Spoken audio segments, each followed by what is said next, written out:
جب میں یہ ٹھیک ہوں گا انشاءاللہ تو میں نے سندھ کراچی بھی لیکن سندھ کے اندر جانا ہے.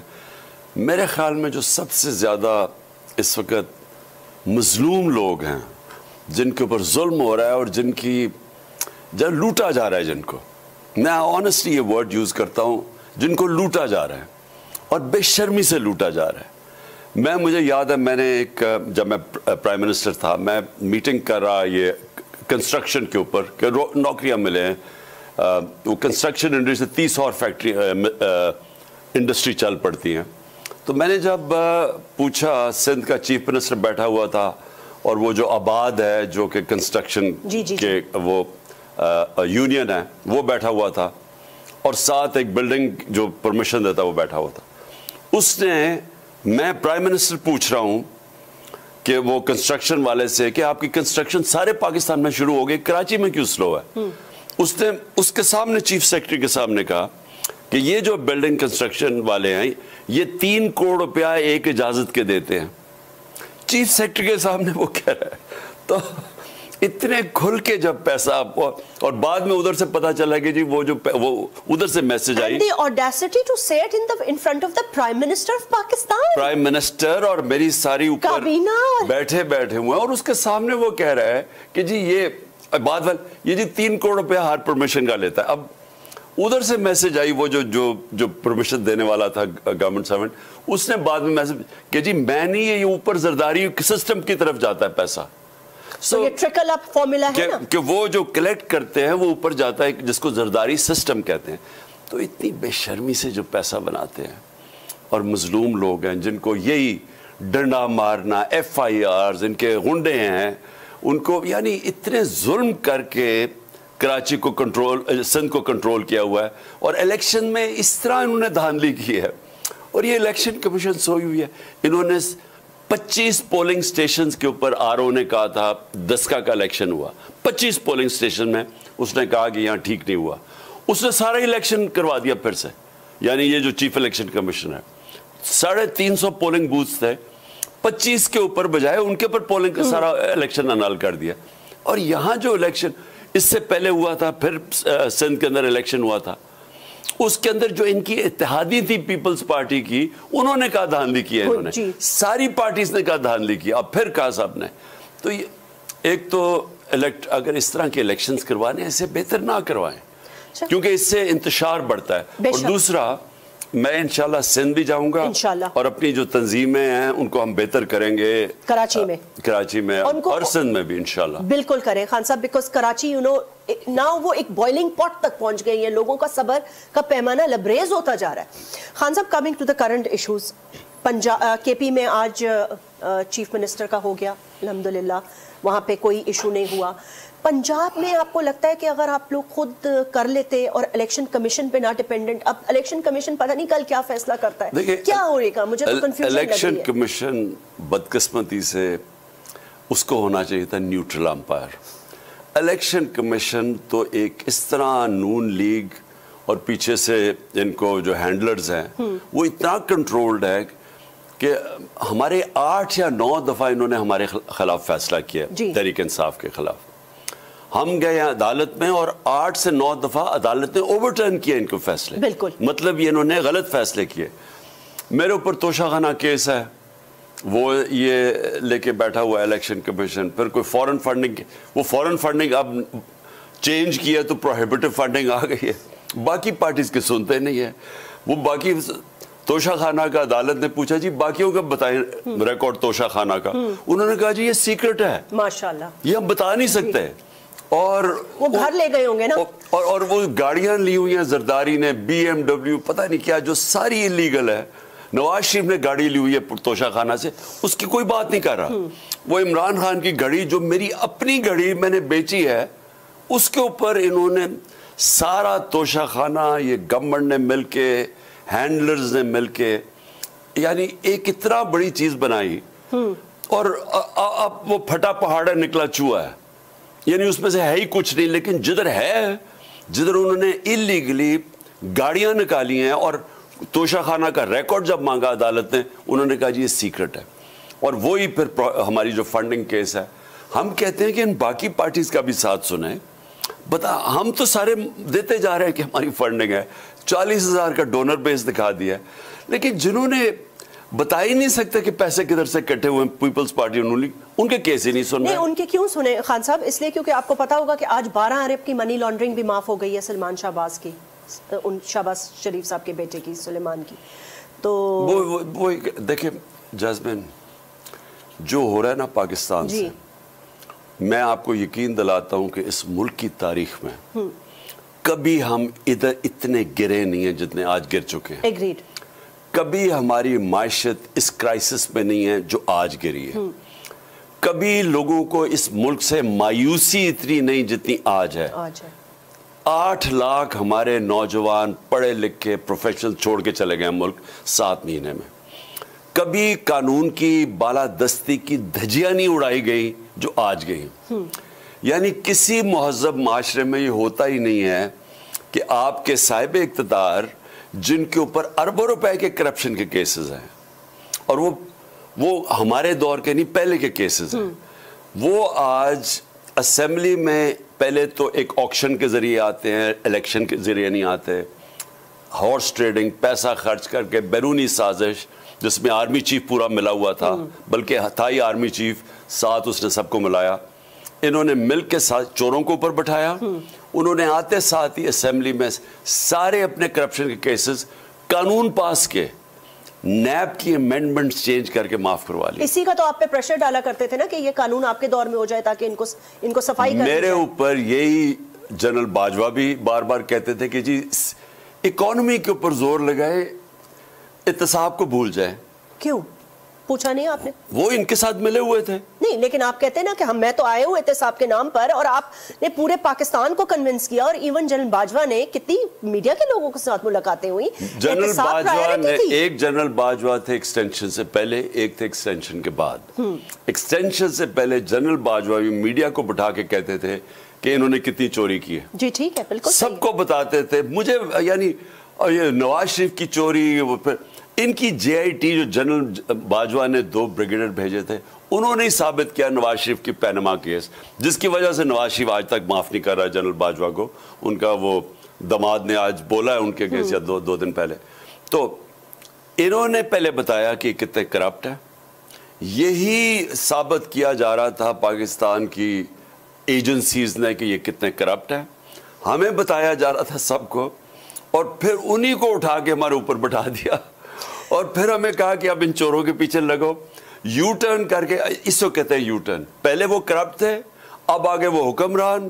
اور ہم جب پروٹیسٹ کر رہے تھے, ہمیں وہ 25 مئی کو انہوں نے ہمارے پہ ظلم کیا, میڈیا پہ ظلم کیا, ارشد شریف سے جو کیا, اعظم سواتی, یعنی ظلم کیا ہمیں ان چوروں کو ان کی غلامی کروانے کے لیے. ان کو ایکسپٹ کرنا ہے بس, کسی طرح مارو ان کو, کسی طرح ہم ان کو مان جائیں ان چوروں کو. خان صاحب ایک بات بتائیں, آپ نے نواز شریف کو کیوں جانے دیا؟